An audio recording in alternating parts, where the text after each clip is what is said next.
Hola a todos y a todas.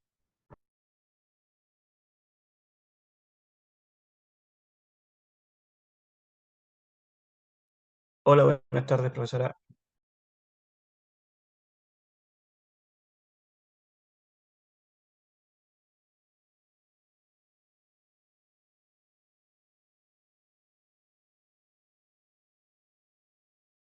Sí, una vez pasa, amiga. Ya, pasó.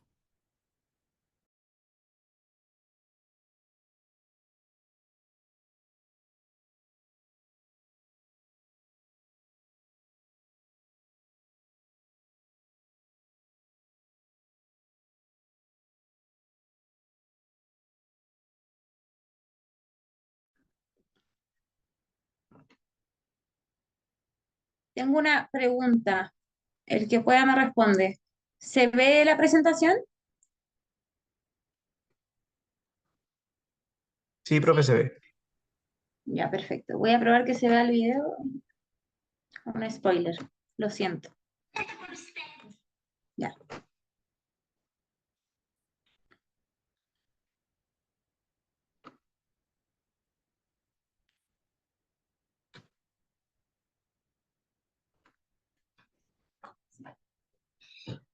Ya. ¿Cuántos conectados tenemos?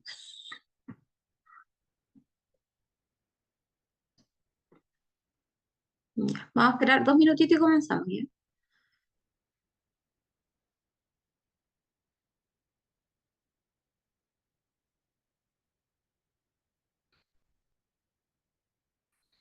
A los estudiantes que ya comenzaron su práctica profesional, ¿cómo le ha ido? Si me quieren contar, este es el momento.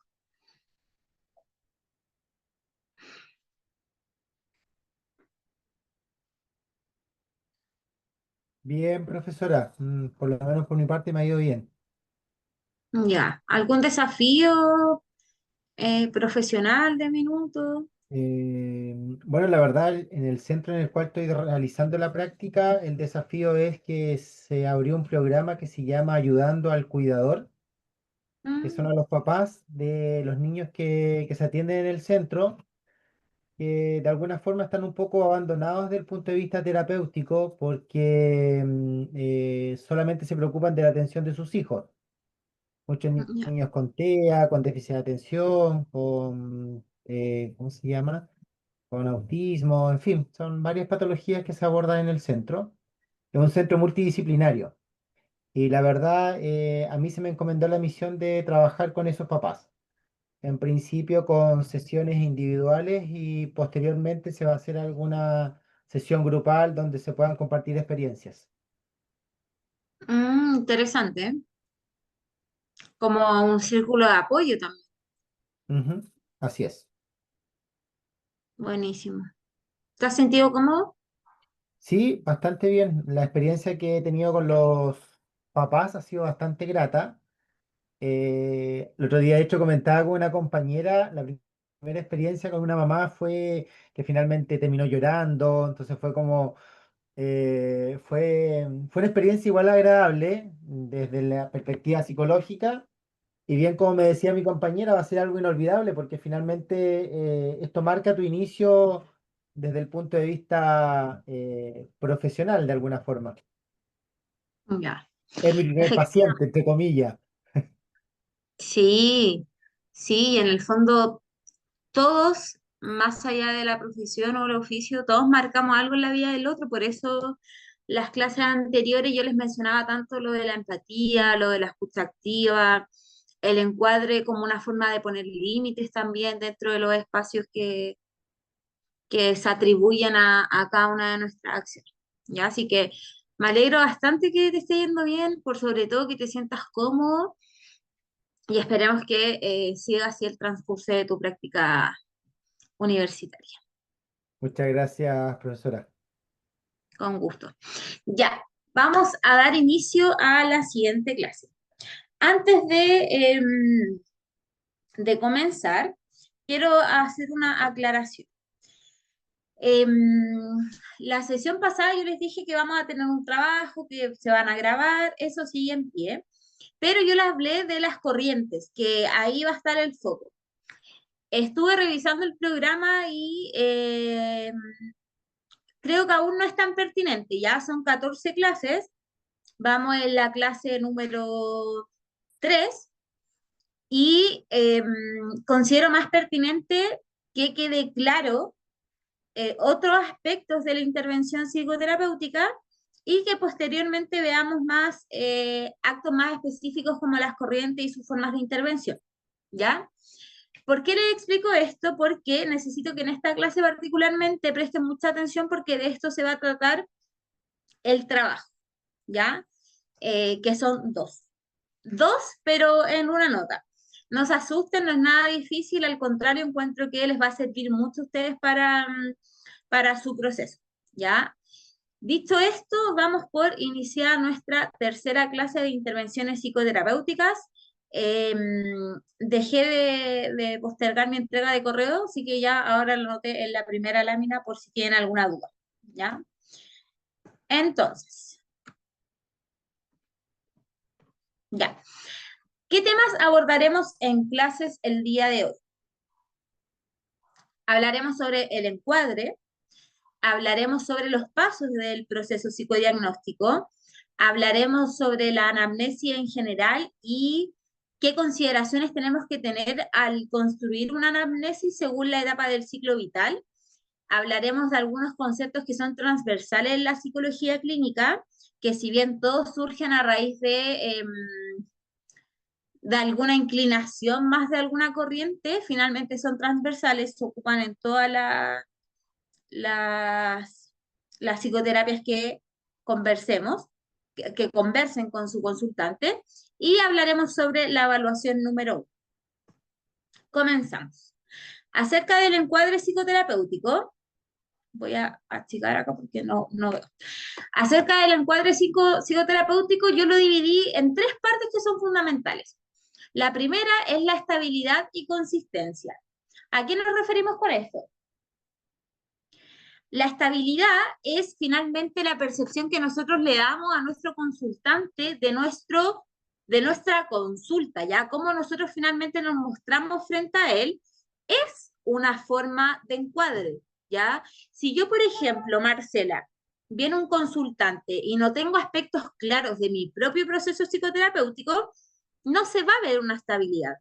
Por eso yo también la semana pasada les hablaba de la importancia del contrato psicoterapéutico, del consentimiento, de conocer los aspectos centrales del código de ética profesional, por ejemplo. ¿Ya? Ahora, ustedes dirán, bueno, no vamos a ver eso, el consentimiento, etcétera. Les adelanto que la próxima clase vamos a ver contrato, consentimiento, código de ética y telepsicología. Ya para, si tienen dudas acerca de eso, lo vamos a ver.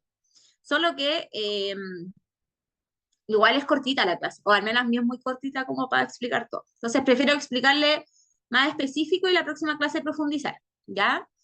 Entonces, dentro de esta estabilidad y consistencia, estamos hablando de que finalmente tenemos que mostrarle a nuestro consultante que nuestro espacio es una zona segura. ¿Por qué? Porque muchas de las personas que vienen a psicoterapia, por lo general carecen de zona segura y por eso acuden a nosotros. Ahora, esa zona segura tiene un límite, ¿cierto? Como no soy tu cuidador, sino que es una zona segura porque acá tú puedes confiar, puedes hablar, puedes también tener expectativas de ti mismo y de tu proceso psicoterapéutico, ¿ya? Y la consistencia finalmente tiene que ver en cómo yo expreso y cómo yo hago la bajada de este proceso. No es lo mismo decir, hola, mi nombre es Marcela, soy psicóloga, y bueno, eso, cuéntame de ti. No es lo mismo, ¿ya? O sea, esa es una presentación muy vaga que de pronto no le va a generar mucha consistencia al consultante al momento de la presentación. Diferente es si yo digo, Miguel, te voy a utilizar como ejemplo.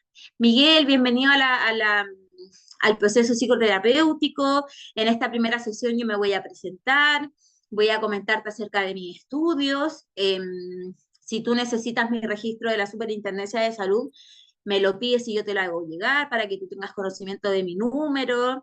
Si la persona no tiene idea de lo que está hablando, le explicas qué es la Superintendencia de Salud, por qué nosotros nos regimos por eso a nivel clínico, etcétera. También es diferente si yo le digo, bueno, en esta primera sesión también te voy a leer el contrato terapéutico, te voy a leer el consentimiento y algunos aspectos centrales del código de ética profesional, que en caso de que tú me comentes alguna situación que ponga en riesgo tu vida o la de una otra persona, es importante que lo sepas. Es diferente decir eso a decir, hola, mi nombre es Marcela, cuéntame tu motivo de consulta, ¿ya? Yo sé que esto funciona de pronto muy formal, pucha, pero es que la persona viene mal, entonces lo importante es escucharla a ella. Y sí, yo también pienso eso, pero la psicología clínica también es un arma a doble filo, sobre todo cuando está en la psicología, ¿ya? Porque finalmente nuestro verificador único es una pantalla, o sea, hoy en día las redes sociales, eh, eh, hackear cuenta y todo eso está. Entonces, lo más importante es que el consultante se sienta seguro con lo que nosotros le presentemos de nosotros mismos. ¿Ya? Por eso es importante que el primer paso sea presentar una estabilidad y una consistencia en lo que nosotros somos como psicólogos y psicólogas. ¿Ya? Eh, Primer punto, ¿alguien tiene alguna pregunta? Voy a tratar de preguntar al tiro para ir resolviendo. Hola, ¿No? profesora, buenas tardes. Hola Por acá, Alejandra. Alejandra. Profesora, a mí no me quedó claro los aspectos que tienen que ver con el contrato. Eso yo se lo tengo que señalar al paciente, hablar de una especie de contrato. Sí, mira, como mencioné hace unos minutos, vamos a hablar en específico del contrato en la próxima clase. Sin embargo, respondiendo a tu pregunta, en esta primera sesión, cuando la persona ya agendamos una hora, ¿cierto? Nos conocemos, obviamente es preguntar, hola, ¿cómo estás? Bienvenida. Antes de darte la palabra, me gustaría presentarme, hacer todo lo que ejemplifiqué hace unos minutos y decirle, dentro de esta consulta es importante validar tus derechos, tú tienes un contrato psicoterapéutico, tienes un consentimiento. Y respondiendo un poquito a tu pregunta, Alejandra, el contrato y el consentimiento tienen mucho que ver con los aspectos del código de ética profesional, ¿ya? Como por ejemplo, establecer cuáles son el límite de la confidencialidad, ¿ya? Por ejemplo, en el contrato, más que en el consentimiento, tú podrías poner los valores de la sesión, la frecuencia de la sesión. En este caso, como tú vas a estar conociendo a la persona, colocar una rayita, así como, no que esté estipulado, porque cada consultante es diferente. Entonces, una vez que transcurre la primera sesión, le puedes explicar que ese espacio va a quedar en blanco hasta que ambas personas, consultante y psicoterapeuta, lleguen a un acuerdo de lo que es más factible en el contrato psicoterapéutico. ¿Cuántas sesiones van a tener? ¿Van a ser semanales? ¿Van a ser 2 al mes? ¿Cómo va a ser el sistema de pago? ¿Te tienen que pagar hasta 24 horas antes o te pagan en el momento de la sesión? ¿Qué pasa si no asisto a la sesión? Todos esos aspectos tienen un contrato psicoterapéutico, ¿ya? Pero, como dije, Ale, lo vamos a ver más detallado porque si te das cuenta es mucha información y me interesa que esta clase abordemos los puntos que mencioné anteriormente para que los consideren al momento de su trabajo, ¿ya? Y obviamente que aprendan. Así que, Ale, espero haber respondido un poquito a grandes rasgos tu pregunta. Sí, sí, por supuesto. Mi duda iba más bien orientada hacia la práctica. No es que yo tenga que leerle ahora el contrato al paciente o si se me pasó, reiterarlo. Ya. Lo que pasa es que ustedes, cada uno de ustedes está en un centro de práctica. Yo pienso que es clínico, pero quizá hay algunos que están en comunitarios tirados para clínicos, vaya a saber. Ustedes tienen el derecho y el deber de preguntar si existen estos instrumentos, sobre todo si es un campo clínico. Pero si están en un campo clínico y les dicen que no, yo consultaría por qué antes de generar una hipótesis que pueda generar un impacto negativo en la experiencia de práctica, ¿ya? Finalmente, cada centro, cada campo va a tener ahí su propia justificación frente a lo que haga con los consultantes, ¿ya? Pero lo recomendable en el fondo es que sí existe un contrato porque finalmente, de manera más frívola, están contratando un servicio, ¿ya? Cuando ustedes trabajan, los están contratando para que lleven a cabo un servicio y ustedes tienen contrato. ¿ya? Ahora, entiéndase por contrato que no es lo mismo como que el contrato laboral, ¿ya? Sino que es un contrato que tiene que ver más con aspectos psicoterapéuticos y que se rige por el código de ética en su mayoría y con aspectos que ustedes consideren necesarios eh, mencionar en ese contrato, ¿ya? Continúo. Si alguien tiene una pregunta, me interrumpe. Luego, explicar acerca, en este encuadre, acerca de la función contenedora y reguladora, ¿ya? Básicamente lo que quiere decir esto es que sí, va a ser tu espacio, va a ser tu zona segura, va a ser el lugar donde tú puedes confiar y comentar aquellos aspectos que para ti son relevantes, vamos a establecer objetivos.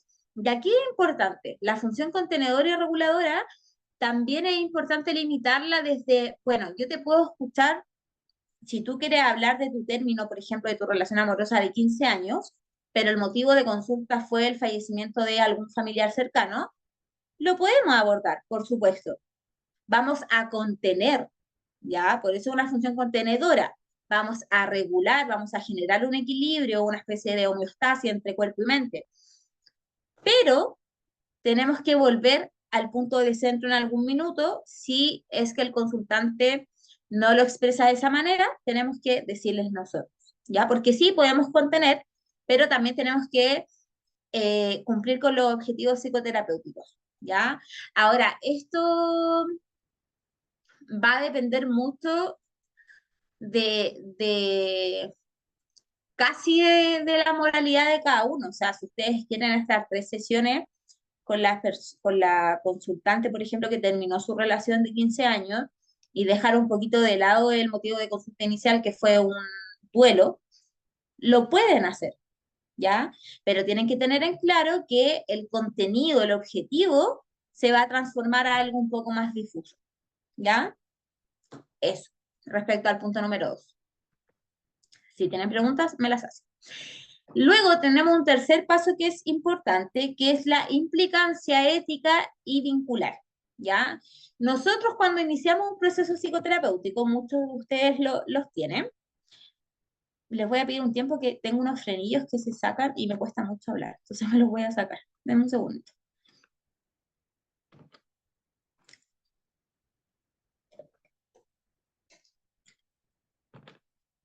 Ya.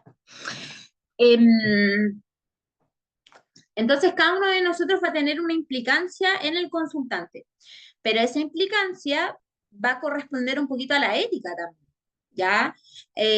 No me acuerdo si era en esta sección o en la otra, que preguntaban, bueno, ¿qué pasa si me habla fuera del horario?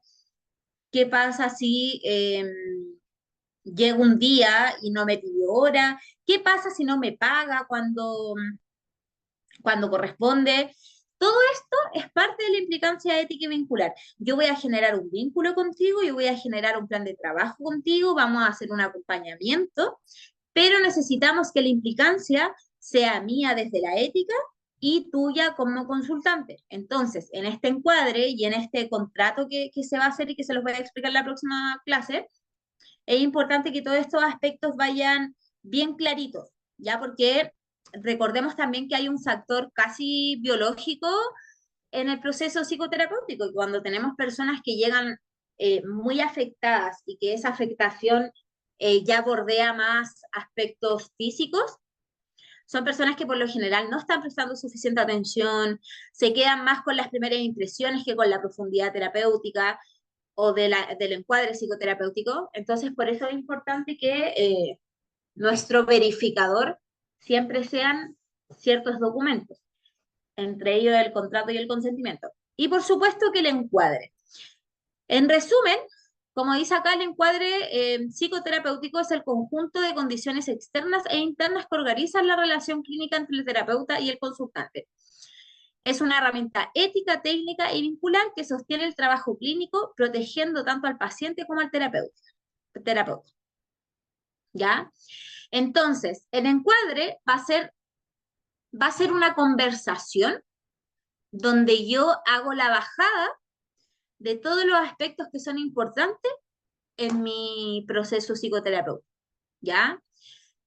Insisto, voy a hacer un ejemplo de lo que sí es correcto, ¿ya? Entonces, Miguel, bienvenido, mi nombre es Marcela, gracias por estar acá. Antes de darte la palabra y que puedas conversar conmigo, me gustaría presentarme. Mi nombre es Marcela Toro, yo soy psicóloga de profesión de la Universidad Católica Silva Enríquez. Estoy cursando un máster que tiene mucha relación con la psicología clínica, tengo diferentes cursos. Respecto al proceso psicoterapéutico, me gustaría comentarte que hay aspectos que son importantes para el respeto y el resguardo de este proceso, como por ejemplo el llegar a la hora, ser puntual, dar aviso en caso de que no pueda asistir, por respeto, por respeto a ti, por respeto a mí, por respeto también a otros consultantes. También es importante que sepas que nosotros nos regimos por un código de ética. Ese código de ética dice que en caso de alguna vulneración de derechos o donde tu vida se ve afectada, yo tengo que dar aviso. Eh, y así con varios elementos que pueden ustedes mismos recoger. No les quiero dar muchos ejemplos porque es parte también de la sesión de hoy día y de lo que vamos a ver en la próxima sesión, ¿ya? Pero en definitiva es establecer, tal como dice acá, conjunto de condiciones externas, o sea, del consultante, e internas que tienen más relación con el psicoterapeuta en el proceso de inicio de este espacio, ¿ya? Ahora, preguntas que nadie me preguntó, pero que son importantes considerar. El encuadre, la idea es que se haga en esta primera sesión, pero uno lo puede volver a reiterar también, ¿ya? Uno puede volver a reiterar el encuadre en la quinta sesión, por ejemplo, si vemos que nos está resultando un poquito este encuadre inicial. ¿Lo podemos volver a recordar? Se puede volver a recordar. Ahora, si sienten que ocurre una tercera, una cuarta vez, ahí lamentablemente el vínculo también se está viendo afectado. O sea, es una persona que no está respetando nuestros tiempos, que no está respetando probablemente nuestro sistema de trabajo o que bien no le acomoda. Pero más allá de ir comunicarlo o de ella comunicarlo, prefiere seguir eh, reiterando ciertas faltas. Ahí lo que se sugiere, y algunos pueden discrepar o no, pero también es un poquito ocupar esta confrontación, que nosotros sí tenemos la capacidad de hacerlo. Ya la confrontación del psicoterapeuta no es como, oye, ya, pues te dije. ¿Cuántas veces te dije que no llegaréis tarde? Porque después yo me atraso con mis otras consultas. Ese tipo de confrontación no es, ¿ya? Es un tipo de confrontación terapéutica, por supuesto, ¿ya? Miguel, mira, esta es la tercera conversación que quiero tener contigo acerca del encuadre psicoterapéutico. Yo siento que no lo estás respetando. Me gustaría saber si tú sientes lo mismo. Si no es así, explícame qué es lo que está pasando para yo poder entenderlo. Y al tiro, al final de ese reencuadre, digámoslo, fijar un acuerdo, ¿ya? Que ese también es parte del encuadre. El acuerdo sería, bueno, Miguel, si esto ocurre en la próxima sesión, lamentablemente no te voy a poder seguir atendiendo por respeto a mi trabajo, por respeto a ti y por respeto al proceso. ¿Se puede hacer eso? Se puede hacer eso, ¿ya? ¿Es lamentable? Es lamentable. Hay que tener mucho cuidado, por supuesto, también, siempre, siendo psicólogo o no, ¿ya? Hasta acá, que hablamos del encuadre. ¿Alguna duda, alguna consulta?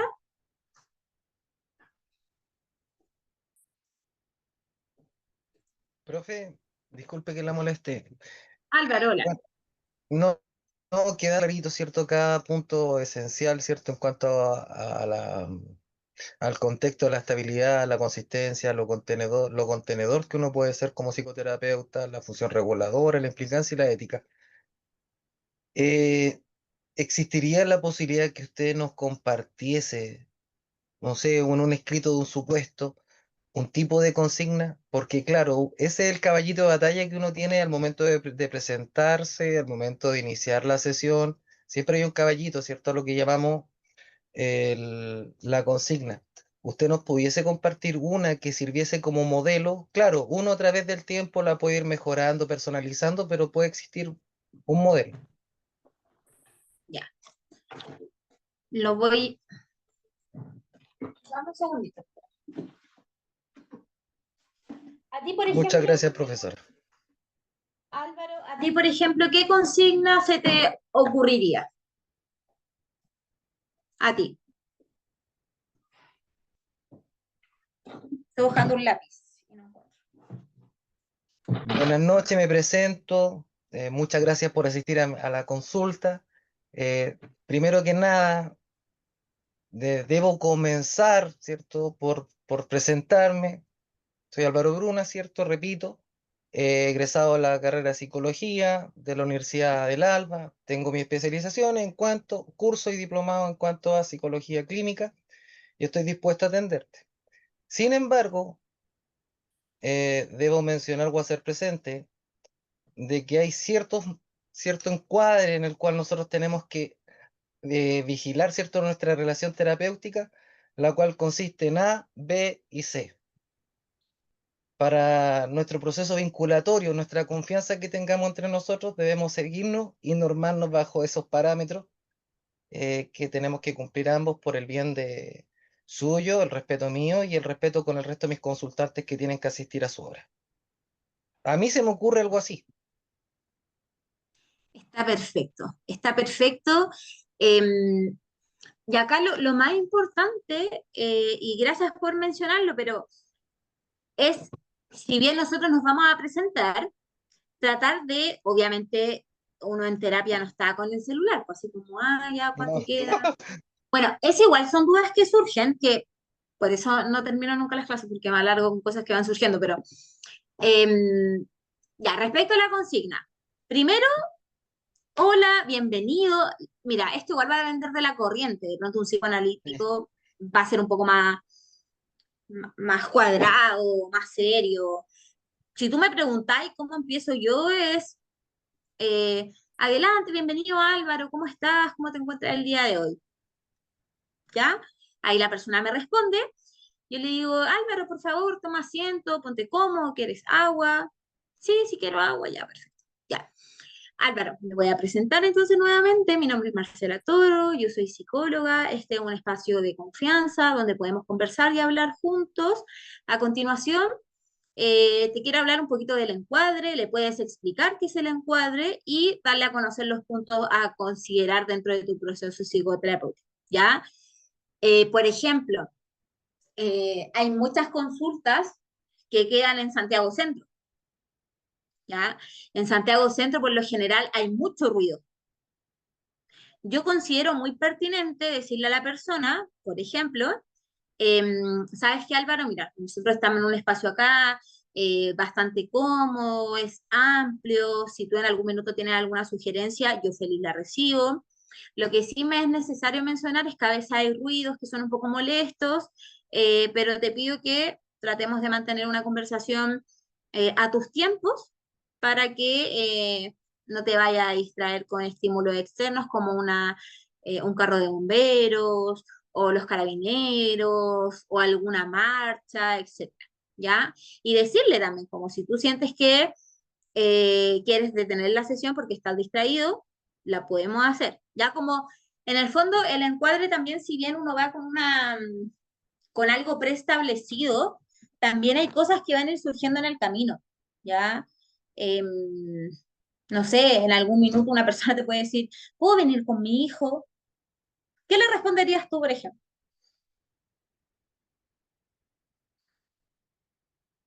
Es que ahí hay que comprender porque el contexto es del paciente, entonces uno igual tiene que ser permisivo Que en no. cierto punto.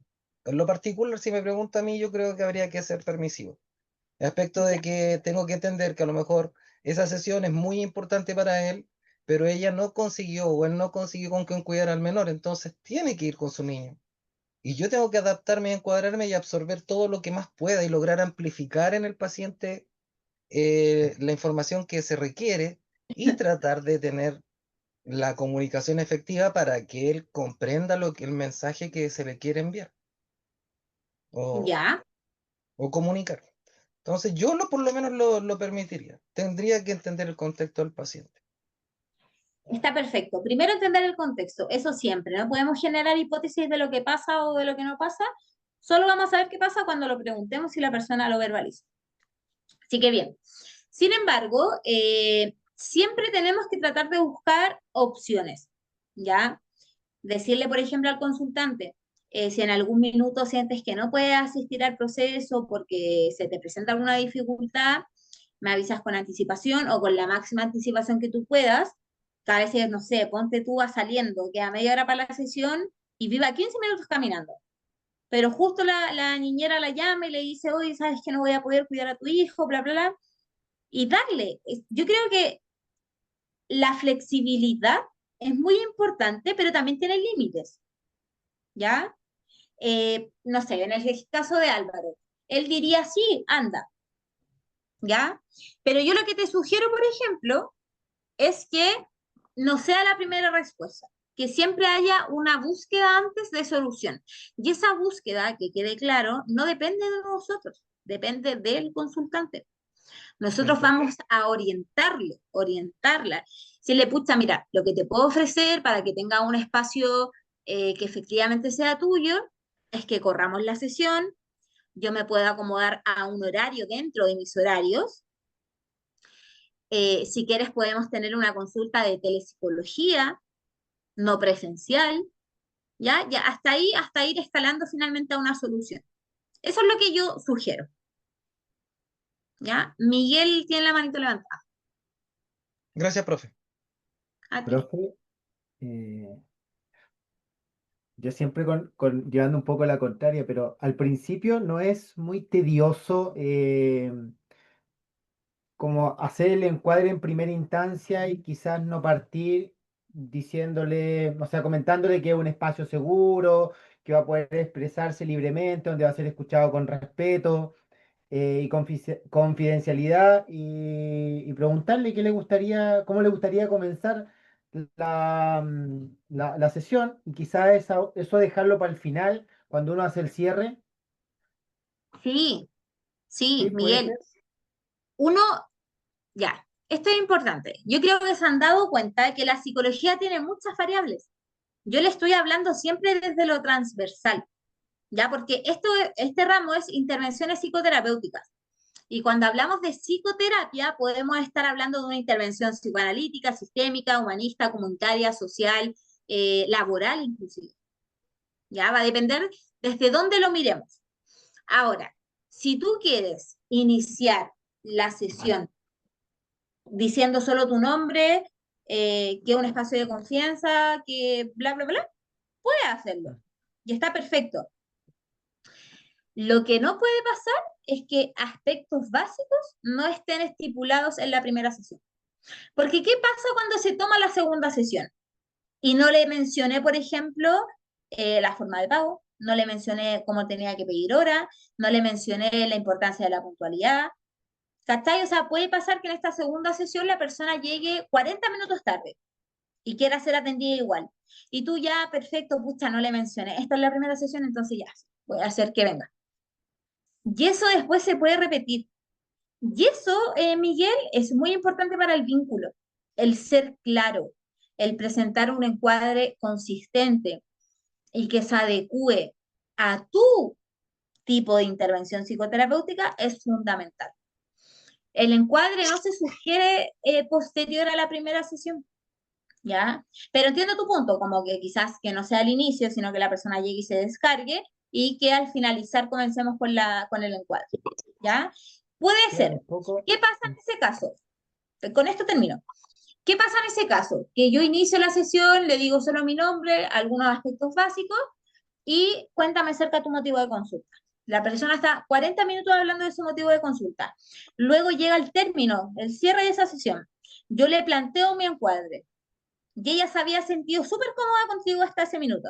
Pero llega al encuadre y le dijiste que si llegaba 10 minutos posterior a su hora, no iba a poder ser atendida. ¿Qué pasa con esa persona, por ejemplo, que suele llegar tarde?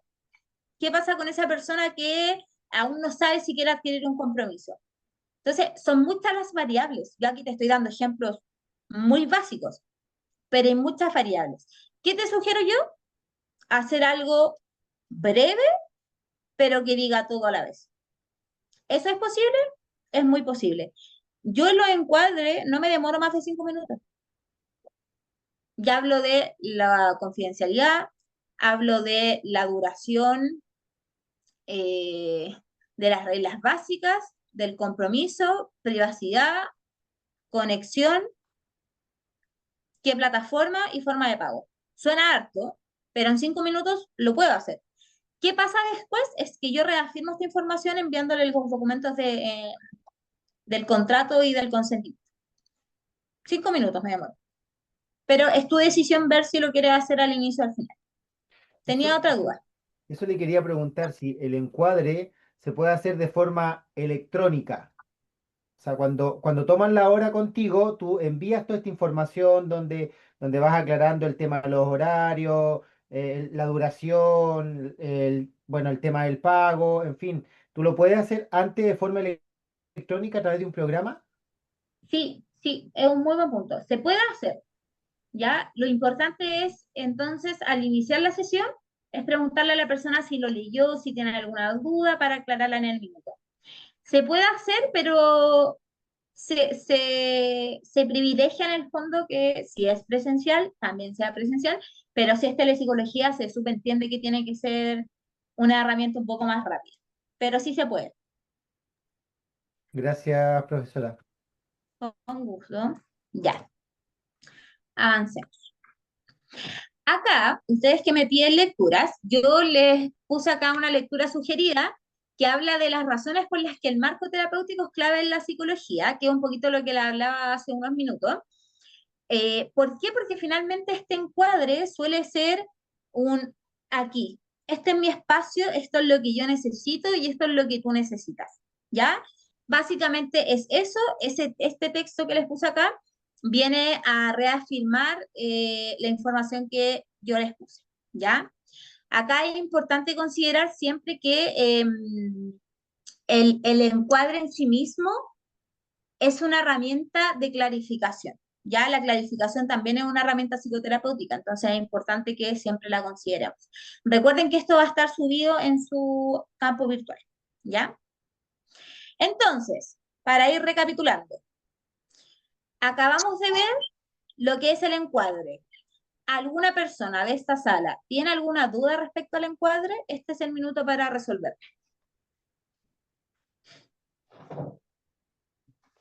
Profe, Profe, Daniela. encuadre y marco terapéutico es lo mismo, entonces, entiendo. Sí, sí. Ok. Lo que pasa es que es como una lectura, un paper, es de otro país, está en inglés de hecho, entonces la traducción puede cambiar, pero es lo mismo. ¿Alguien más tenía una pregunta? Creo que era Claudia. hola profe, sí, mire, disculpe porque me integré tarde en la clase. Más que nada como para redondear, el encuadre es como dejar claro las cosas. ¿Eso es como un encuadre de que se le llama? Exacto, reglas claras Perfecto. conservan el vínculo y el proceso psicoterapéutico. Maravilloso. Muchas gracias, profe, que esa era mi... Ya, perfecto. Ya. Siguiendo entonces,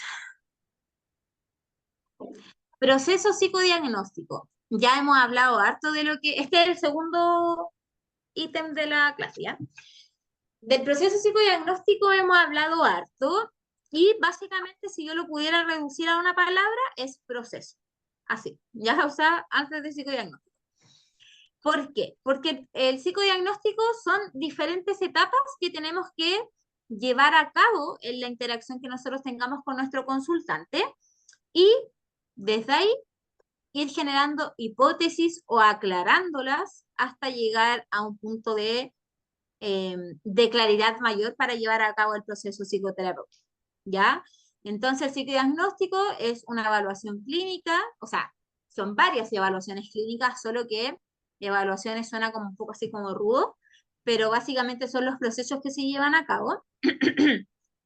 Y en este proceso se tiene que pesquisar acerca de lo cognitivo, lo emocional, lo conductual, lo vincular, las relaciones interpersonales con un otro, etcétera. Acá yo puse enfoque transversal porque el proceso psicodiagnóstico es para cualquier corriente, ¿ya? No es para una en particular. Es para cualquier corriente de la psicología, es necesario un proceso psicodiagnóstico, ¿ya? Recuerden que psicodiagnóstico no es diagnosticar, ya es levantar información para tener una hipótesis, como dice acá, comprensiva, ¿ya? Entonces, acá también les dejo un documento que habla de la mirada del psicodiagnóstico y les dejo el link también para que lo puedan observar, ¿ya?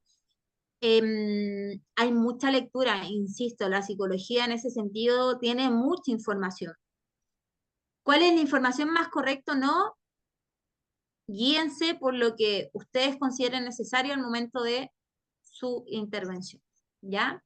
Entonces, respecto al proceso, tenemos el primer paso, motivo de consulta, que vendría siendo esta entrevista inicial, el encuadre, consentimiento y contrato, ¿ya? Aquí tenemos un autor que es Bleyer, que destaca la importancia de comprender la demanda y el encuadre como elementos fundamentales para la lectura clínica inicial. En esta etapa, nosotros como psicoterapéuticas potenciamos mucho el reafirmar el motivo de consulta mediante la escucha activa, la alianza que se genera con nuestro consultante, que ahora la alianza se puede dar en cualquier etapa, pero la idea es que surja más temprano que tarde, ¿ya? Porque la alianza finalmente nos va a hablar si el consultante sigue o no sigue con nosotros, ¿ya? Si no hay alianza, lo más probable es que no se genere tanto como que prospere el proceso, ¿ya? Y el contexto sociocultural también es muy importante. Hoy en día Chile es un país que recibe a muchas personas extranjeras, posiblemente les va a tocar si están haciendo su práctica. Esas cosas son muy importantes, ¿ya? Hay algunos test, por ejemplo, proyectivos que no están estandarizados y que desde ahí se vuelve un poquito más complejo también el proceso psicodiagnóstico, porque podemos hablar de teléfono y en otro país lo reconocen con otro nombre, ¿ya? Entonces, es importante en esta primera sesión tratar, tratar en lo posible de establecer estos 3, 4 aspectos, ¿ya? Ahora, esto también es importante. Muchas veces sentimos que hay mucho que decir y que no nos va a alcanzar el tiempo. Recuerden que las sesiones tienen un plan de intervención, entonces ustedes lo van a reestructurar a tal punto que la información que entreguen va a ser expedita, va a ser clara, va a ser concreta. Entonces no nos deberíamos demorar tanto. Ahora la idea es que tampoco anden corriendo, ¿no? Háganlo a su tiempo, pero que este plan de intervención les va a ayudar bastante para que la información sea más clara, ¿ya? Luego, como paso 2, ya entramos más a este funcionamiento psíquico de la persona y centramos, aquí dicen niños y adolescentes, pero al público que atiendan en el fondo, centramos la observación en el desarrollo de la persona. Y aquí entra la anamnesis, ¿ya? Que se las voy a explicar también más rápido. Entonces, también es importante, por ejemplo, se atiende una persona de 15 años. Es diferente esta entrevista de funcionamiento psíquico a una persona de 30. Ya, o sea, a la persona de 15 años le vamos a preguntar por su etapa de ciclo vital actual, qué cosas están desencadenando un malestar, un TCA, por ejemplo, o conductas de riesgo, etcétera. Ya, lo vamos a ver más adelante, que tiene que ver dónde yo centro las preguntas del funcionamiento psíquico según la etapa del ciclo vital. ¿Ya? Pero básicamente el punto número 2 es la observación en el desarrollo de la persona. ¿En qué etapa del desarrollo está y dónde yo tengo que enfocar esas preguntas? Aquí también es importante que quede claro que no van a encontrar una anamnesis perfecta, ¿ya? O quizás sí, no sé, pero algo tan preestablecido no está. No, no hay ningún paper, no hay ningún libro, no. Todo esto se va construyendo conforme a nuestras necesidades también como psicoterapeuta. Nosotros tenemos anamnesis que son preestablecidas, antecedentes personales, educacionales, laborales, familiares, pero cosas más específicas, esas son elementos que ustedes con las lecturas y con el conocimiento que vayan generando y se vayan preparando, van a ir poder solventando un poquito más, ¿ya? Acá también en el funcionamiento psíquico se evalúa mucho el lenguaje no verbal. Me está hablando de que su papá le saca la cresta todos los días, disculpen la expresión, pero se está riendo. Entonces, ¿qué hago? ¿Le creo o no le creo? Primero, no es nuestra función creer o no creer. ¿Ya? Segundo es entender por qué tiene ese lenguaje si me está contando algo que podría ser una herida, ¿ya? Pero quizá es postraumático, por ejemplo. Entonces, todas esas cosas, no hay alguien con el micrófono abierto para que lo apague, por favor. Creo que es Claudia. Todas esas cosas que de pronto vemos en el otro son parte del proceso psicodiagnóstico. Recuerden lo que les dije en las sesiones anteriores. El proceso psicodiagnóstico incluye el lenguaje no verbal. ¿Ya? Una persona que tiene mutismo no está diciendo mucho, po. No dice nada con ninguna palabra, pero el mutismo nos dice mucho. ¿Ya? Eso con la entrevista del funcionamiento psíquico, básicamente el desarrollo evolutivo, o sea, observar el desarrollo evolutivo, el lenguaje verbal y no verbal, que sea coincidente el uno con el otro, y si no, indagar el porqué. ¿Ya? Nosotros generamos hipótesis, y nosotros también indagamos hasta saber si era una hipótesis o no. Paso 3, instrumentos psicológicos. Acá Meyer nos habla de que finalmente es un sostén en cuanto a lo científico que tiene la psicología, que pueden ser los instrumentos proyectivos psicométricos dependiendo del motivo de consulta, ¿ya? Si viene un niño a atención clínica derivado por, sugería una derivación de profesora hacia sus padres por desmotivación académica, sí, se pueden aplicar test que tengan relación, ya se pueden aplicar inclusive exámenes médicos en relación a eso. Esta es la oportunidad, pero no, si se dan cuenta, esto de los instrumentos psicológicos no los podemos sugerir al tiro en la sesión 1 o 2, porque primero tenemos que pesquisar todo lo anterior. Entre ellos, lo que decía anteriormente, que es el desarrollo evolutivo, ¿ya? Acá cuando dice para Profesora, aumentar el diagnóstico, Mario. el psicodiagnóstico lo ocupa más el psicoanálisis. ¿Y cuál sería la diferencia? Tengo una duda ahí con la evaluación psicológica. Donde dice evaluación de estructuras psíquicas desde el modelo psicoanalítico. No, es que tengo entendido que la evaluación psicológica es distinta al psicodiagnóstico. ¿En qué se diferencia? El psicodiagnóstico, no sé quién te habrá explicado, pero el proceso psicodiagnóstico es transversal en la psicología clínica. El proceso psicodiagnóstico son procesos, valga la redundancia, que se tienen que llevar a cabo durante el proceso de intervención que yo tenga con el consultante. Y estas, en el proceso psicodiagnóstico, las etapas principales son las que yo expreso acá, que son el motivo de consulta, entrevista inicial, encuadre, consentimiento, contrato. Después hacemos una entrevista un poco más profunda con observaciones del desarrollo evolutivo. Después, si consideramos necesario despejar información, aplicamos algún instrumento diagnóstico, sea psicoanalítico, perdón, sea proyectivo psicométrico, y así sucesivamente. Pero, ¿cuál es la diferencia?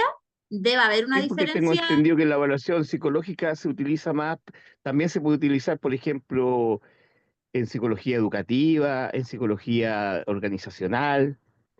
Ya que No son sinónimos.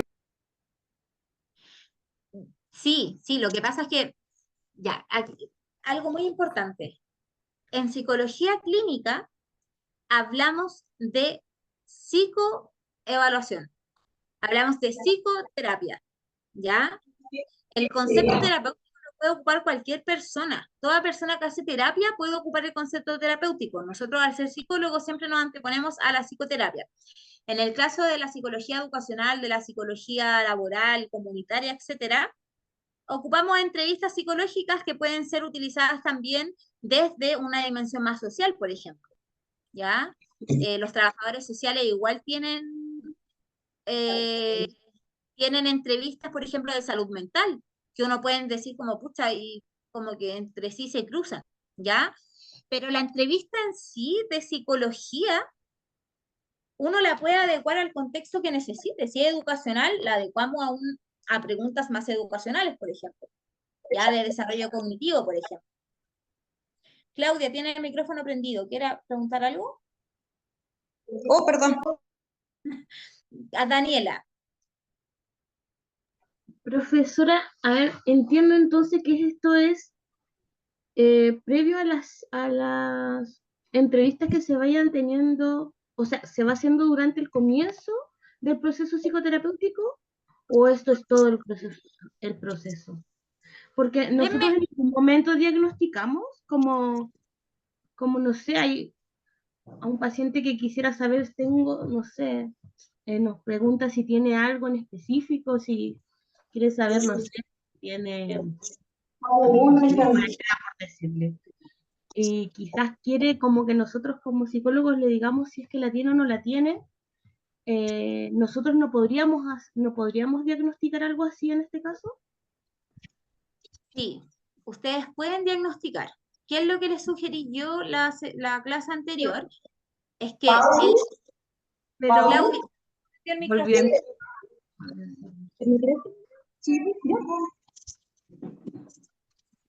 Ya, ahora sí que se está agotando la batería. Profe, Ya. es que lo que no entiendo es como si esto sería como en qué momento de la terapia, de la psicoterapia. Ya. No sé si me explico bien. Voy a explicar según lo que entendí. Si no es, me avisa. El proceso psicodiagnóstico se llama proceso porque son etapas. El proceso psicodiagnóstico es todo el proceso que yo tengo con mi consultante.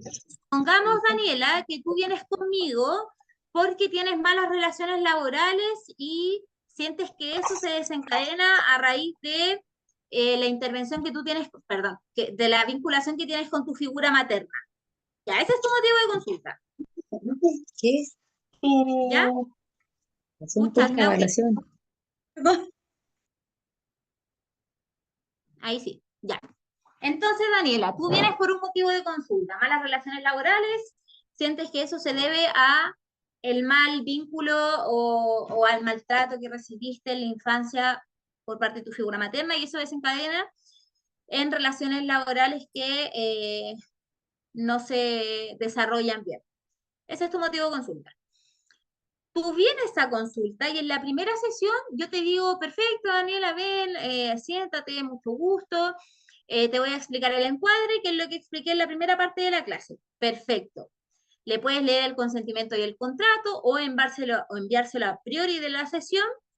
Perfecto. Y la persona te expresa su motivo de consulta un poquito más en profundidad. Listo. Recuerden que la sesión dura 1 hora. Entonces, ya, la persona expresa todo lo que sale acá. Motivo de consulta de la entrevista, tú haces el encuadre, consentimiento, contrato. Se termina la primera sesión. ¿Ya? Hasta ahí, ¿se entiende? Sí, sí, eso lo tengo claro. El tema es como Sí, entiendo, más creo que profundo, más específico. sí. Espérame. Luego tenemos la parte 2, que es la entrevista del funcionamiento psíquico. A este punto, tú ya puedes empezar tu proceso psicoterapéutico. Tú ya puedes decidir si el motivo de consulta requiere de un enfoque más sistémico, por ejemplo. Tú ya puedes determinar eso, porque tu motivo de consulta inicial es ese. Ahora, si la persona lo cambia en el transcurso, bueno, se va adaptando. Ya ahí ves tú si lo puedes adaptar o no. En la entrevista de funcionamiento psíquico, en el fondo lo que hablo acá es que tenemos que observar el desarrollo evolutivo, el lenguaje no verbal, pero la persona mientras tú evalúas eso, te está contando ya su historial. ¿Cachai? Entonces ya se está profundizando. Supongamos que en la sesión 2 tú pesquisas que la persona tiene una dificultad para expresarse, sientes que puede tener depresión, etcétera. Y le dice al finalizar la sesión 2, ¿sabes qué, Dani? Lo que yo he visto hasta ahora, me gustaría despejarlo con el cuestionario de Beck, por ejemplo, que es la escala de depresión, supongamos, ¿ya?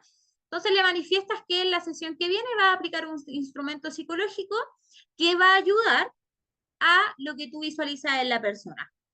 Perfecto. Llega la sesión 3, lo aplicas, lo estudias, lo resuelves, etc. Y en esa misma sesión 3 va a depender de si el test es largo o corto, pueden seguir desarrollando la conversación, ¿ya? Después viene la parte 4, que es la integración de la información.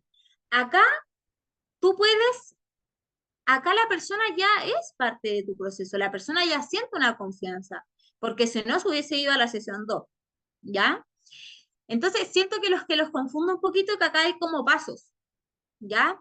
Pero estos pasos, así como la sesión 1 puede durar 2 sesiones, la sesión 2 puede durar 2 más, así pueden ir avanzando según su ritmo psicoterapéutico. Esto es lo sugerido. Yo que les sugiero que en la primera sesión se haga esto, pero supongamos que en la primera sesión no alcanzaron a hablar de consentimiento y contrato, lo pueden retomar la próxima sesión, puedes enviar el documento para que la persona lo observe, pero el proceso de conversación del motivo de consulta parte desde un inicio. Entonces tú desde un inicio estás consultándole a la persona y están hablando acerca de su motivo de consulta. No es que la terapia en sí misma tenga 5 sesiones, ¿ya? Sino que estos son los 5 pasos que son importantes considerar al momento del proceso psicodiagnóstico. No, sí, sí, eso lo entiendo, profesora. No era eso lo que le preguntaba. Ya, a ver, dale. Mi pregunta es, por ejemplo, que si en esta sesión, no en estas sesiones, sino que en algún momento de alguna entrevista que tengas con tu consultante, te pide como que si él siente o ella siente que tiene algún, no sé, algún trastorno o algo, y te exige que tú le des un diagnóstico. ¿Tú le puedes dar un diagnóstico como psicólogo o tienes que derivarlo a un psiquiatra? Puedes darle un diagnóstico porque nosotros tenemos el uso del manual, Ya, ¿ya? eso es ético, a eso voy. Es posible Lo que lo que, hagamos porque dar un diagnóstico igual es algo es sí, bien decidor para la persona. De hecho, o sea, conozco casos de psicólogos que han cometido el error de decirle en el encuadre como que piensan que tienen tal cosa a una persona ansiosa que conozco y eso como que definió su situación y la empeoró, ¿me entiende? Entonces, mi pregunta es por eso, si es que es posible nosotros como psicólogos eh, poder hacer un diagnóstico que sea como ya quizá más, más que el acompañamiento en sí de psicoterapia. ya, Y de pronto, por ejemplo, porque, claro, está el motivo de consulta manifiesto, que es el que nos dice el paciente, pero también nosotros podemos ir detectando como el motivo de consulta latente en las sesiones, ¿verdad? Y ahí claro. nosotros tenemos que también decirle al paciente como ir mostrándole este motivo de consulta latente que no fue quizás el que él nos trajo y nos mencionó de manera verbal en un comienzo. Claro, esa modificación puede existir porque finalmente va a depender del transcurso de la psicoterapia. Se pueden modificar. Lo importante es siempre ir conversándolo para que la persona también esté al tanto de que ciertos cambios están ocurriendo. Respecto a lo que dijiste del diagnóstico, sí, el psicólogo en Chile puede diagnosticar patologías, psicopatologías de salud mental. Por eso nosotros evaluamos con test proyectivos y psicométricos, siendo la base de la entrevista semiestructurada.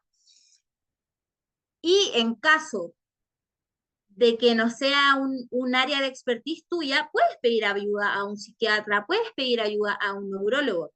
Pero esos aspectos, por ejemplo, es importante dejarlo en claro. Ya sabes que yo sé que tal instrumento sirve para tal cosa, pero me gustaría despejarlo, entonces te voy a derivar con una psicóloga que es experta en aplicación de instrumentos proyectivos para que evaluemos la posibilidad de un trastorno obsesivo compulsivo, por ejemplo. Ahora, si lo sabes aplicar tú, lo aplicas tú. Que es importante entender que dentro de lo que nosotros hacemos es la evaluación. Y la evaluación da hipótesis. Y esa hipótesis, si son despejadas, pueden dar diagnósticos. ¿Ya? ¿Qué es importante? Lo empírico, lo comprobable. ¿Por qué yo te estoy diciendo eso? ¿Ya? El DSM tiene ciertos criterios diagnósticos para que se diagnostique algún trastorno, por ejemplo. Perfecto, los cumple, lo puedes diagnosticar. ¿Qué te sugiero yo? Que siempre sea de la mano de un psiquiatra, por ejemplo, ya que tiene quizás otras herramientas donde puede unificar estos criterios más de síntomas más abstractos con los signos que son los más comprobables, ¿ya? Entonces, respondiendo a la pregunta, sí puedes. ¿Puedes por qué? Porque tú evalúas. ¿Qué es lo que no puedes hacer? En la sesión 1 claramente no se diagnostica, no podemos diagnosticar porque no tenemos un despeje del desarrollo evolutivo, no tenemos un despeje del contexto sociocultural, no tenemos un despeje de algún test de aplicación, no tenemos el despeje del motivo de consulta, está todo muy inicial. La sesión 2 yo te diría como, pucha, tampoco, porque estamos profundizando. La sesión 3, quizás si tengo que hacer un despeje de un test proyectivo, lo hago, lo resuelvo, lo evalúo, y en la sesión 4 podríamos seguir indagando y generarle a la persona una especie de hipótesis diagnóstica. ¿Sabes qué? Dentro de las características, dentro de la sintomatología que tú refieres y del test que yo te apliqué, eh, algunos de los síntomas están representados en un episodio depresivo, ¿ya? ¿Por qué? Porque tienes fases maníacas, por ejemplo. Lo puedes hacer. Ahora, insisto, lo más importante es el por qué. ¿Por qué yo creo?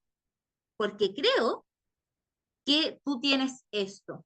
No es porque yo lo vi en tu lenguaje verbal solamente, sino que es porque presentaste ciertas características en el proceso, el tipo de relaciones que tienes más bien ambivalente, etcétera. Tiene que haber una consistencia de por qué yo estoy expresando este diagnóstico o esta hipótesis diagnóstica.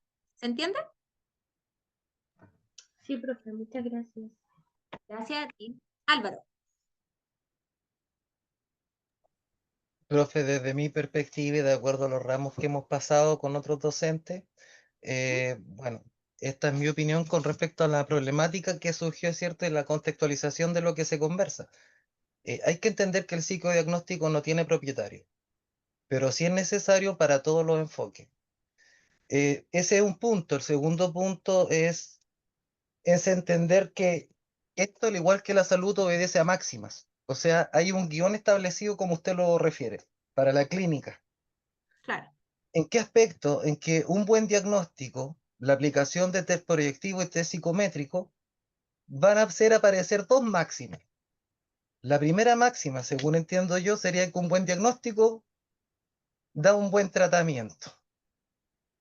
La segunda máxima es que para no cometer el error que refiere, de acuerdo al primer terapeuta que ella hace referencia, que le dio el psicodiagnóstico o un diagnóstico en la primera sesión, es que uno va, al igual que el médico, visualizando de acuerdo al avance de este guión, ¿cierto? De estos procesos, un diagnóstico, se va formando uno en su mente, porque esto es de uno.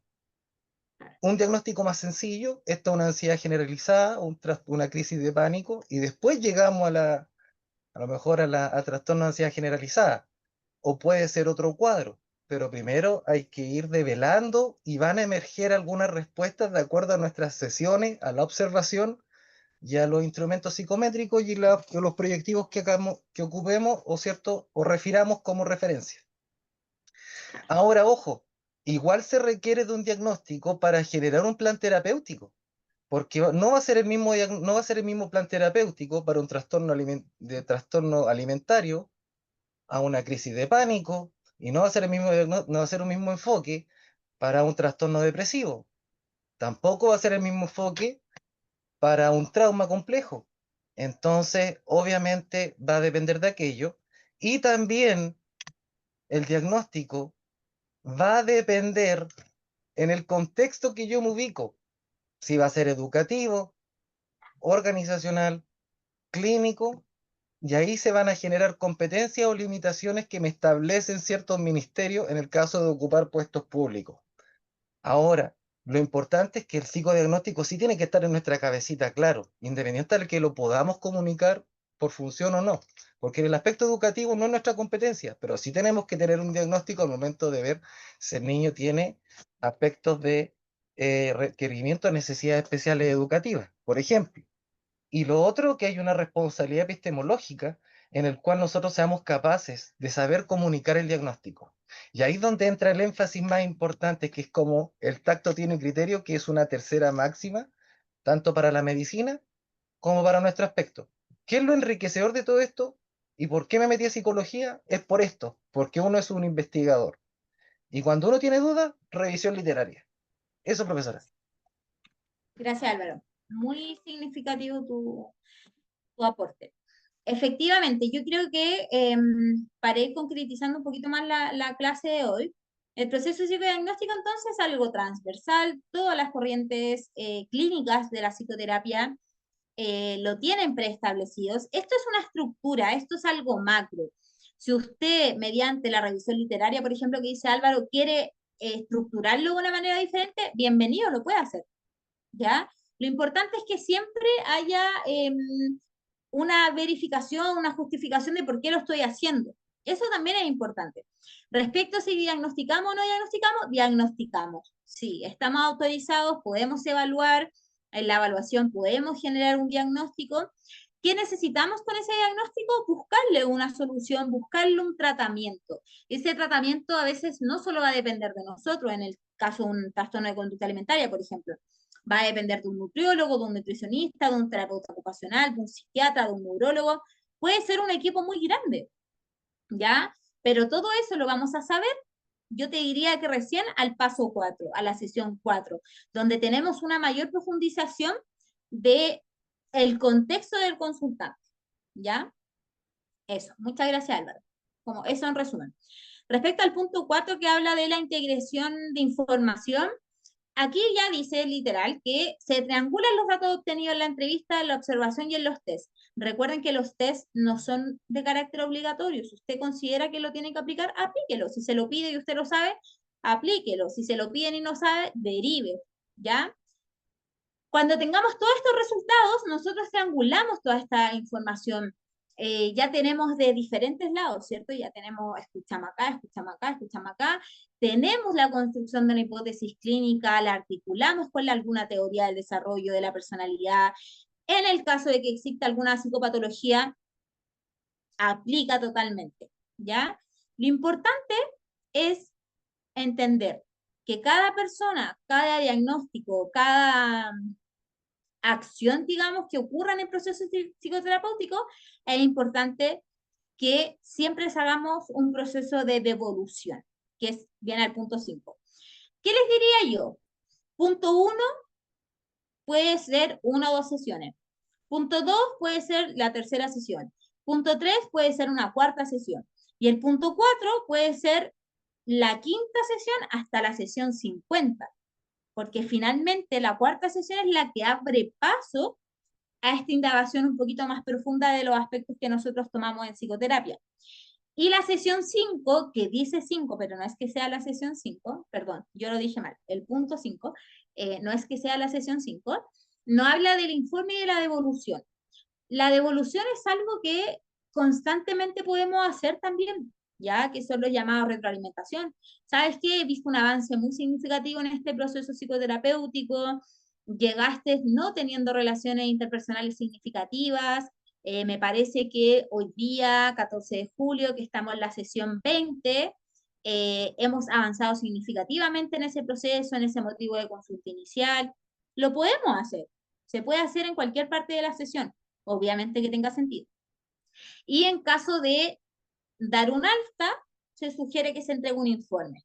¿Ya? Un informe con todos los antecedentes que se recogieron. No es necesario, pero se sugiere. ¿Ya? Sobre todo si son mayores de edad, que de pronto les pueda servir como insumo personal. Ahora, el informe que entregan es netamente es un informe de síntesis, ¿ya? No es que vaya en datos muy específicos de la persona. Eso acerca del proceso psicodiagnóstico. ¿Alguna pregunta, alguna consulta? Profe, No veo que no espera. Miguel. Miguel, sí. Tengo una pequeña inquietud con respecto a el tema de la reserva de la información de los pacientes. ¿Ya? Cuando, por ejemplo, tú trabajas en un centro donde está el llenado de fichas clínicas y todo a través de un sistema, esos sistemas, todas las personas que tienen acceso de alguna forma a la plataforma, valga la redundancia, también tienen acceso a la ficha de cada uno de estos pacientes. ¿Eso está ¿Ya? normado de alguna forma? Porque son tus pacientes, pero que además tiene acceso, no sé, otro psicólogo, el director del centro. Ya.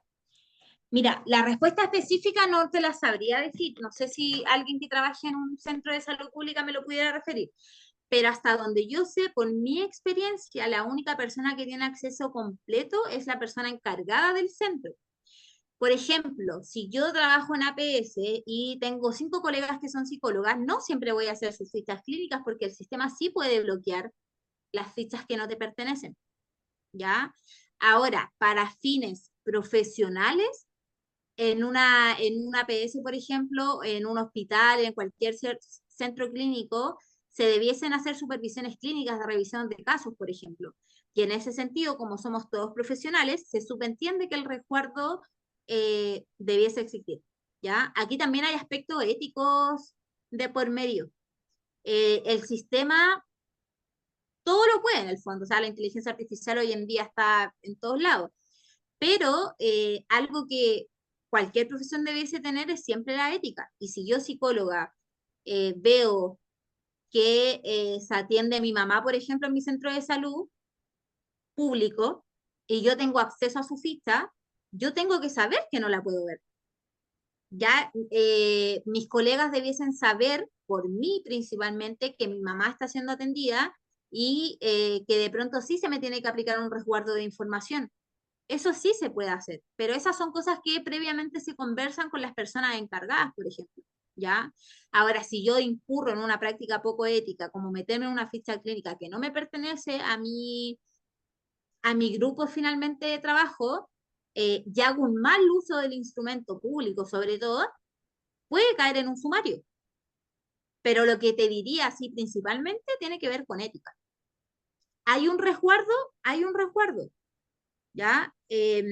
Pero el resguardo principal es el que uno tiene como profesional. No sé si le ha pasado, pero yo eh, cuando trabajaba en Mejor Niñez, me pasaba mucho que acompañaba a chiquillos al barro Luco, a diferentes, y se ponían a hablar a viva voz de los pacientes del área de salud mental. No, decían como la, el inicio de su nombre, como, no, el J, no, mírale, acá era un brote psicótico, pero más allá de que tú digas la inicial de su nombre, estás también ventilando información que es privada.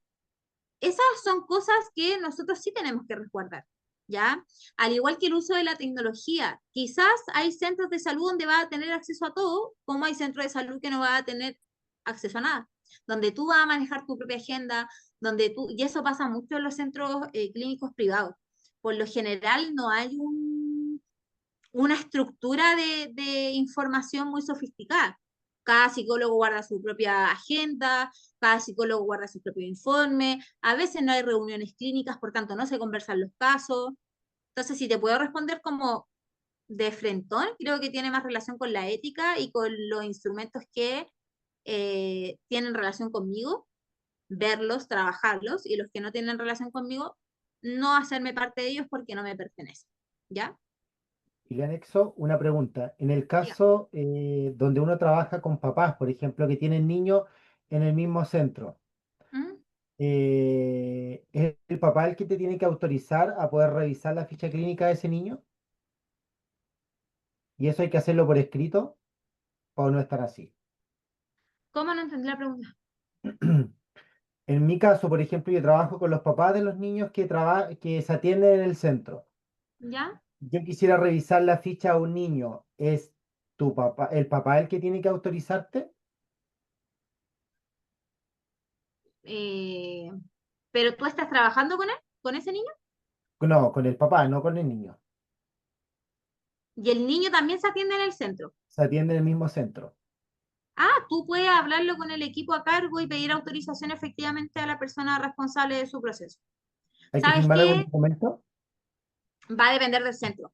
Va a depender Ya, del centro. perfecto. Por ejemplo, no sé, tú atiendes al papá desde tu rol de psicólogo y el niño se atiende con un terapeuta ocupacional. Ujú. ¿Sabes qué? El papá en reunión clínica, por ejemplo, o solicitar una reunión. ¿sabes qué? El papá me conversa de que el niño se enoja mucho con él porque el niño es muy inquieto, me gustaría saber qué has observado tú, Ujú. a grandes rasgos. Y si sientes que tienes que indagar más, puedes pedirle esa autorización al adulto responsable, no hay problema, ¿ya? Ah, perfecto. Esos Muchas gracias. criterios van a depender más del centro que de uno, ¿ya? Ujú. Angelina. Profesora, igual quisiera complementar con la pregunta del compañero porque igual hay ciertas salvedades. Bueno, los centros que son particulares tienen sus propios protocolos y conductos regulares. No obstante, lo que tiene relación con la área de salud pública son bastante estrictos con respecto a la entrega de antecedentes. Y porque hay una ley de confidencialidad que resguarda los antecedentes de los pacientes, por lo cual aún cuando los establecimientos solicitan a los apoderados algún tipo de autorización, muchas veces el área de salud tampoco entrega estos aspectos, ¿ya? Y es súper complejo coordinar, y lo digo por experiencia propia desde mi rol. De trabajo es sumamente complejo acceder a la información. Entonces, igual quería ahí aportar con eso, ¿ya? Y que finalmente, claro, está basado en la ley, ¿ya? Incluso cuando el papá autoriza, a veces no se entregan esta información. Y eso obviamente hace complejo la verdad, el proceso de intervención, en el caso educativo, sobre todo del trabajo que se hace en los colegios, por ejemplo. Muchas gracias. Efectivamente, y aquí es lo que decía, va a depender mucho entre un centro clínico particular y uno que pertenece al gobierno, al ministerio. Es muy distinto. Por ejemplo, en Mejor Niñez ocupa Info, pero yo tengo acceso a los datos de mis usuarios, no de todos, ¿ya? En Salud Pública se ocupa harto el Rayen, si no me equivoco que se llama. También es un acceso más bien limitado. En cambio, las consultas particulares, donde trabajan más equipos, más profesionales, por lo general la información está más disponible para el resto. Entonces, tal como dice Angelina, va a depender mucho de los protocolos y de lo que se estipule desde el centro, ¿ya? Por lo general, la entrega de información en centros públicos es un poco más cautelosa, ¿ya? Un poco o mucho, como dice Angelina, que comenta que lo ha vivido más desde cerca, ¿ya? Gracias a todos por su participación. Entonces, vimos encuadre, vimos proceso psicodiagnóstico, y ahora vamos a ver un video y no hay una pregunta, quiero que me den sus impresiones, qué le parece, qué faltó, si faltó algo, ¿no? ¿Ya? ¿Se escucha? ¿Me puede hacer así? No se escucha, profe. ¿No se escucha? No. Solo se ve que mueve la boca.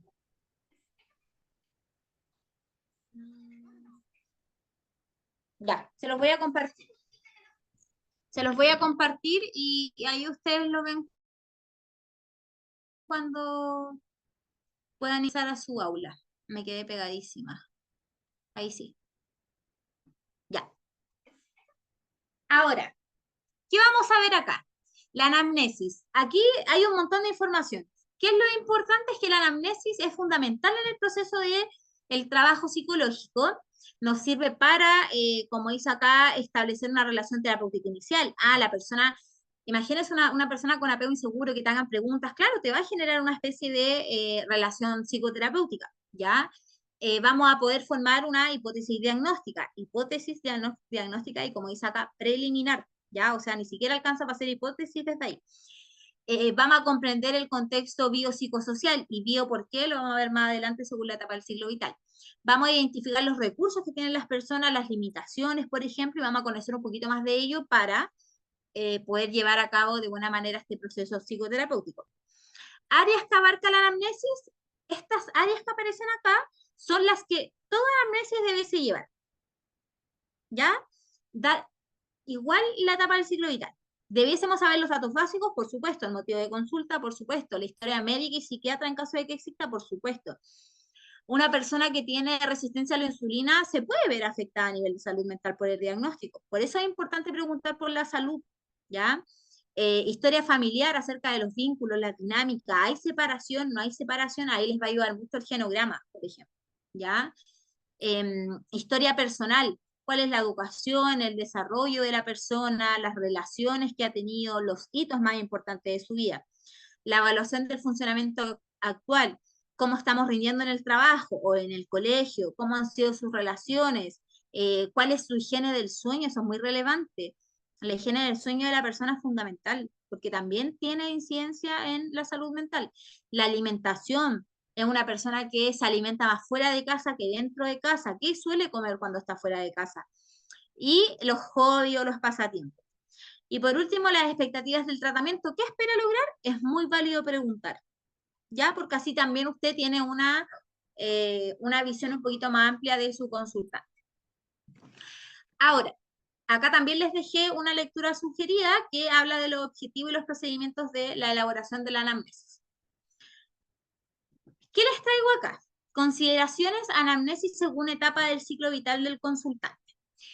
Acá el desarrollo evolutivo de la persona es muy importante. La anamnesis que yo hago de un niño pequeño a sus padres o a sus adultos responsables no es la misma. Ya no es la misma que la hago a alguien de 30 o de 15 años. Reconocer las tareas psicosociales de la edad, ya como desde qué etapa está. Ya ahí hay varios autores, como por ejemplo Erickson, que nos pueden dar mayores antecedentes. Pero ojo, no se encasillen en algún autor o en alguna persona, yo se los puse de ejemplo.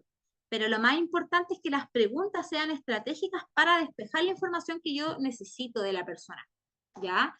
Por ejemplo, si me dice que un niño fue derivado desde el establecimiento por reiteración de conductas abusivas por parte de su figura paternal. Ya, quizás no tengo que aplicar un test psicométrico aún. Quizás debería hacer una sesión de juego donde me exprese más. Ya, por eso es importante, el motivo de consulta es importante para darnos luces qué es lo que sigue. Detectar si existen crisis normativas o inesperadas, las transiciones, jubilación, nido vacío, los duelos, adolescencia, etc. Entender la historia como proceso también es importante. Ahora, entonces volviendo un poquito atrás, esto de acá es transversal. Todas las anamnesis yo sugiero que las tenga. Consideraciones de anamnesis según etapas del ciclo vital. Estas son las consideraciones a nivel de desarrollo evolutivo. Va a depender de la persona a la que estoy entrevistando y qué preguntas son más idóneas para hacerlo o no según su desarrollo evolutivo. Acá, infancia, de 0 a 11 años aproximadamente. Este es un rango muy grande, ¿ya? Yo sé que hay primera infancia, segunda infancia, ¿ya? Esta es la idea principal. Y aquí quiero que entiendan y que empaticen conmigo porque es muy corta la clase, entonces no les puedo dar datos tan específicos porque no alcanzarían. Pero para que desarrollen, ¿ya?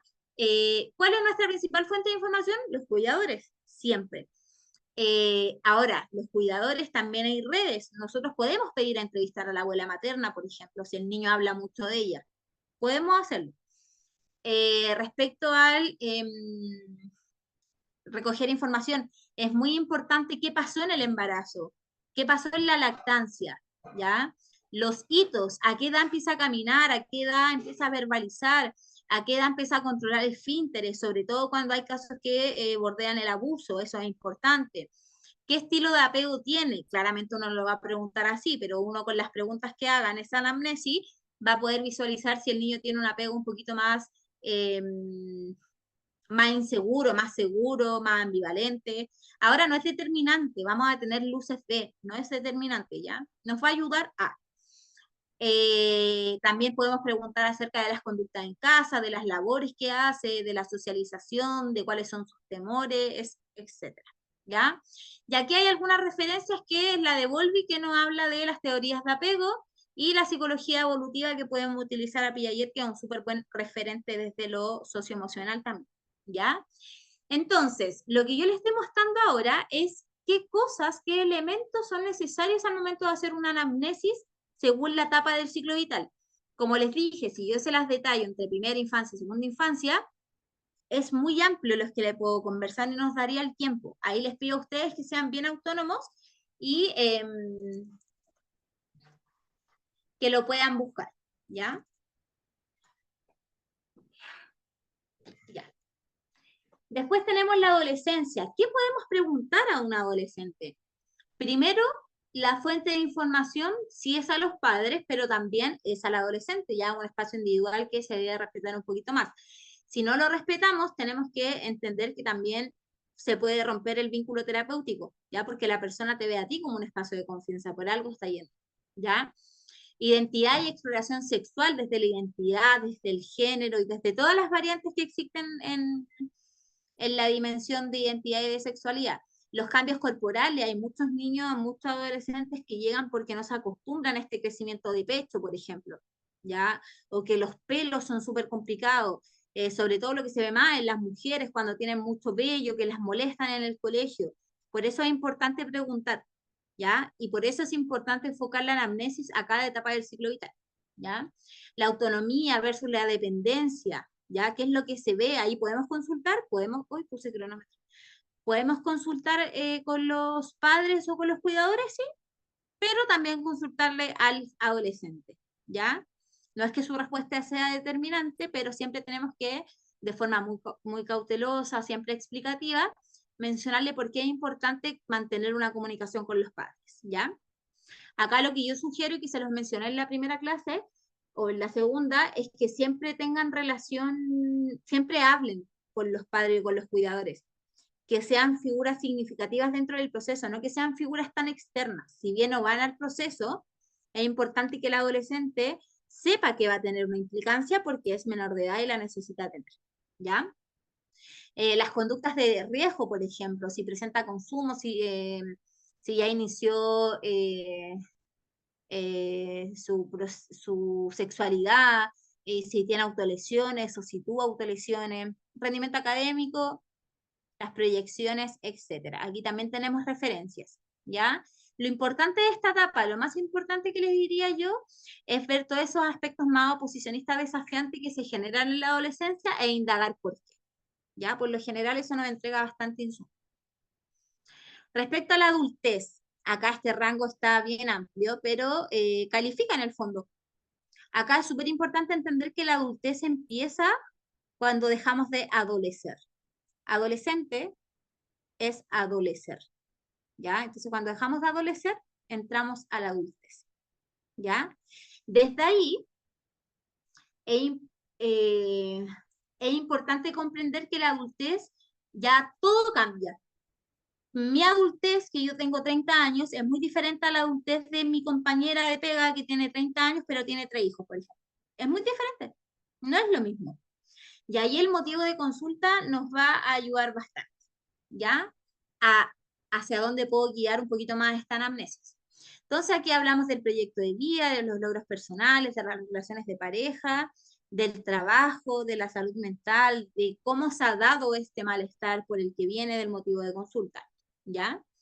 Entonces, esta parte de la adultez, yo creo que quizás sí se tiene que adaptar un poquito más al motivo de consulta, ¿ya? Si viene por temas laborales, quizás inclinar las preguntas más hacia ese eje.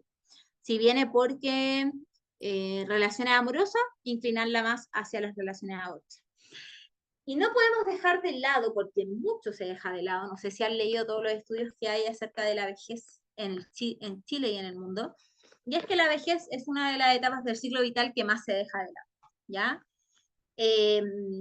Yo no lo quise dejar de lado porque me parece importante, todos vamos para allá. A mí me quedan 30 años para llegar y cada otro le queden 5, da igual, todos vamos a llegar, a menos que hayan circunstancias que quieran lo contrario. ¿Qué es lo importante de esto? Es que la historia de vida en la vejez cobra mucho más sentido. Son pacientes por lo general más melancólicos, son pacientes que por lo general son más culposos, porque se ven todo el rato como una carga, no como una ayuda. Entonces, el cómo nosotros abordamos la entrevista con un paciente que está en la etapa de la vejez es súper importante porque también va a ayudar mucho al vínculo. Y acá la línea es súper delgada en el fondo, como la persona puede llegar a confiar o no confiar de frente, ¿ya? Y finalmente lo que nosotros buscamos en la vejez es que la persona se sienta acogida en este espacio, Entonces es importante ahí, quien se quiera dedicar a trabajar más con adultos mayores, harto estudio, porque hay muchos estudios que hablan de la vejez y de cómo finalmente los adultos mayores hoy en día se sienten inútiles, en pocas palabras. ¿Ya? Otra clase más que no alcanzamos a ver todo, pero no se preocupen. No se preocupen. ¿Qué es lo importante? Estos conceptos de acá, como rapport, feedback, límites terapéuticos, confrontación, escucha activa, insight, la resistencia, transferencia, con referencia, son conceptos que yo estoy segura que en algún minuto han escuchado o han visto. Yo los quise poner básicamente para refrescar la memoria, pero yo estoy segura que lo han visto, y si no lo han visto, estudienlo, ¿ya? Si, no es nada del otro mundo en el fondo, ¿ya? Son conceptos que, por lo general, nosotros utilizamos en el proceso, ¿ya? Pero igual los vamos a ver en la próxima clase, ya solo para que le echen una miradita antes de esa clase. Ahora, evaluación. Van a tener que, la evaluación es en la sesión número 4. Esta es nuestra sesión número 3, ¿ya? ¿Qué vamos a hacer? No les voy a adelantar la evaluación porque aún no entrego todo el contenido, ¿ya? O sea, los aspectos más prácticos, a eso voy, o más específicos más. ¿Qué les puedo decir? La evaluación va a tener dos partes. La primera parte va a ser una especie de documento de 2 páginas, no más que eso, donde usted va a tener que abordar un tema que se habló en clases en esta sesión y en la próxima. Por ejemplo, el encuadre. Por ejemplo, el diagnóstico. Por ejemplo, el proceso psicodiagnóstico. Por ejemplo, el feedback. Por ejemplo, cualquier cosa que usted considere que le interesaría indagar más y que lo pueda ayudar a clarificar su inquietud en el proceso psicoterapéutico. Ese documento que usted hizo nos va a entregar insumos. Entonces va a tener que hacer una simulación clínica de intervención. Por ejemplo, Álvaro, te voy a ocupar.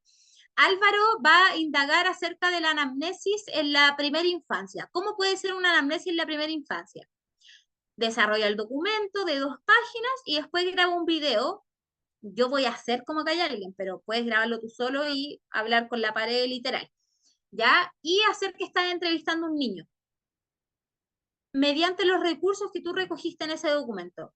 Eso es todo. ¿Qué necesito? Que averigüen, que indaguen. Les voy a entregar la información más específica en la próxima clase, pero a grandes rasgos es eso. ¿Se entiende? Por mi parte, sí, profe. Sí, Profe, muy Ahondar claro. en las partes de los También procesos. igual. profe, por ejemplo, Perfecto. cuando dio el ejemplo de anamnesis y dijo que él hiciera la anamnesis, es decir, si escogemos ese, por ejemplo, tenemos que hacer una anamnesis, no hablar sobre qué es una anamnesis. Yo pensé que era como, como en el documento explicar de qué se trata el tema del que vamos a En profundizar. el caso de la anamnesis, ahí lo que yo sugiero es que si van a indagar sobre la anamnesis en la segunda infancia, o en la adultez, o en la vejez, indaguen los últimos antecedentes que se han recogido mediante los papers científicos, los últimos estudios, y al momento del video, o sea, ya, en el documento usted pone toda la información actualizada. ¿Qué es lo que espero yo que aparezca en esa anamnesis? Preguntas bases en el documento. Información, preguntas bases. Cuando usted grabe el video, tiene que partir así mirando al frente de la cámara y contextualizar. Profesora, yo le voy a hablar sobre, voy a hacer un ejemplo clínico de la anamnesia en la vejez. Listo, inicia y se grabe. Hola, buenas tardes, don Julio, mucho gusto. Gracias por estar acá nuevamente. Hoy día vamos a aplicar un documento que se llama anamnesis. La anamnesis consiste en tal y tal cosa. En cualquier parte de la anamnesis, si usted considera que se quiere detener o no avanzar, está perfecto, lo respetamos. Inicia la anamnesis. ¿Recuerda cómo fue su matrimonio? Sí, me acuerdo, fue en el campo, mi papá había fallecido hace 5 días atrás, eso marcó un antes y un después en mi vida, etc. Eso es. O sea, yo quiero que usted averigüe y que usted ejemplifique. Eso.